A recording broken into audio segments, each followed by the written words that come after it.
মাদারীপুর জেলার কালকিনি উপজেলার চর দৌলত খান ইউনিয়নে অবস্থিত একটি ঐতিহ্যবাহী বাজারের নাম মুক্তার হাট।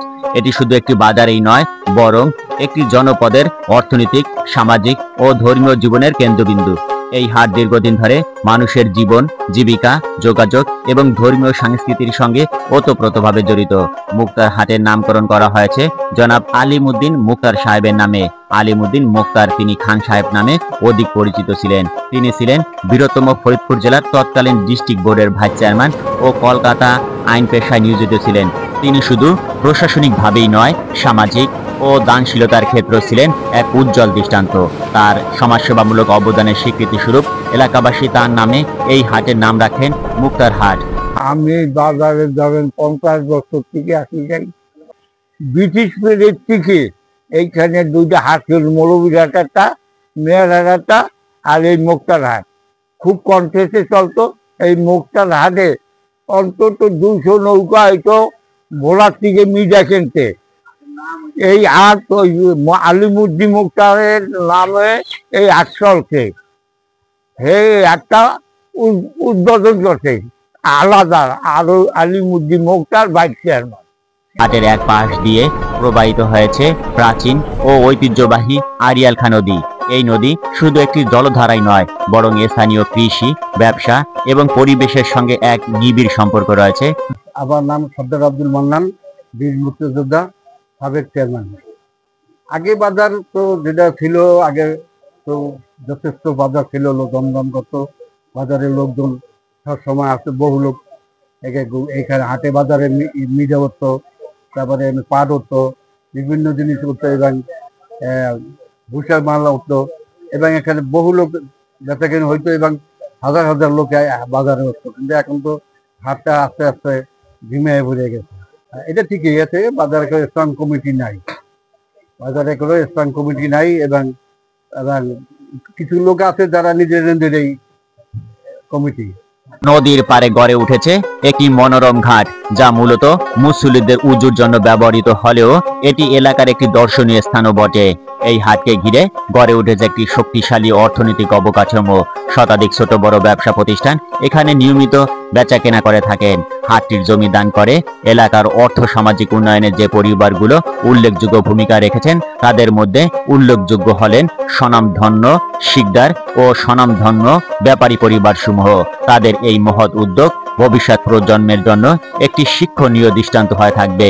আমাদের দেশের পলিটিক্যাল সমস্যার কারণে অনেক সময় ঝামেলা হয়।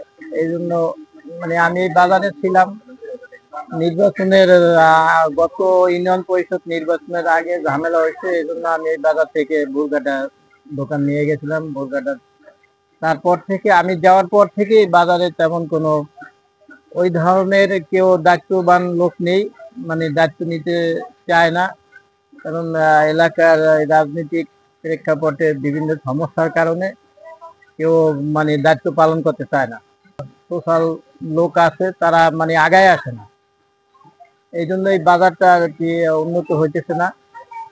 আর আমরা চেষ্টা করতেছি যে খোরশেদ মাস্টার তারা এখন এই বাজারে ব্যবসা বাণিজ্য করে, এটা আমরা আলাপ আলোচনা করতেছি যে কিভাবে এই বাজারটা ডেভেলপ করা যায় এবং নতুন করে কমিটি করার চিন্তা ভাবনা আমরা করতেছি বর্তমানে। এটা দেখে আমরা কত কি করতে পারি। মুক্তার হাটের আরেকটি প্রধান আকর্ষণ হলো এর বৃহত্তম জামে মসজিদ। এটি কালকিনি উপজেলার মধ্যে আয়তনের দিক থেকে অন্যতম বৃহত্তম একটি মসজিদ। মসজিদের স্থাপত্য শৈলী এবং পরিবেশ এক অনন্য পবিত্রতা সৃষ্টি করে। এই মসজিদের জন্য জমি দান করেছিলেন হাজী খলিলুর রহমান শিকদার, আব্দুল জলিল শিকদার। আমার জানা মতে এই মসজিদের প্রতিষ্ঠাতা হলো আমাদের দাদা আব্দুল আজিজ মৌলানা, তার নেতৃত্বে এই মসজিদটি প্রতিষ্ঠিত হয়। আমাদের কালকিনি উপজেলায় সুবিশাল একটি মসজিদ, বিশাল আয়তনের, যা আমার জানা মতে এখানে এত বড় আয়তনের মসজিদ কালকিনি উপজেলায় কোথাও নেই। আর এই মসজিদটার একটি বৈশিষ্ট্য হলো আমাদের টোটাল শেরিখান ইউনিয়নের মূল সেতুবন্ধন হিসেবে কাজ করে।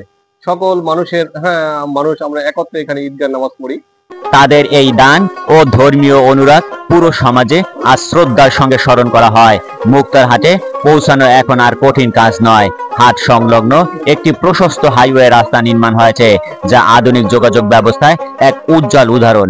এই সড়ক পথে মাদারীপুর জেলার বিভিন্ন অঞ্চলকে সরাসরি যুক্ত করেছে, ফলে ব্যবসা বাণিজ্য, পণ্য পরিবহন ও যাতায়াতে অনেক সহজ হয়েছে। এটি শুধু কেনা বেচার জায়গা নয়, বরং মানুষের মিলন মেলাও বটে। মুক্তার হাট শুধুমাত্র একটি বাজার নয়, এটি একটি ইতিহাস, একটি ঐতিহ্য, একটি আবেগ। আড়িয়াল খাঁ নদীর কোলে ঘেঁষে গড়ে ওঠা এই হাট প্রজন্মের পর প্রজন্ম ধরে শুধু ব্যবসা নয়, ধর্ম, সংস্কৃতি ও সমাজ গঠনে রেখেছে অসামান্য অবদান। দানবীরদের স্মৃতি, আধ্যাত্মিক পরিবেশ ও আধুনিকতার ছোঁয়া সব মিলিয়ে মুক্তার হাট আজ মাথা উঁচু করে দাঁড়িয়ে আছে।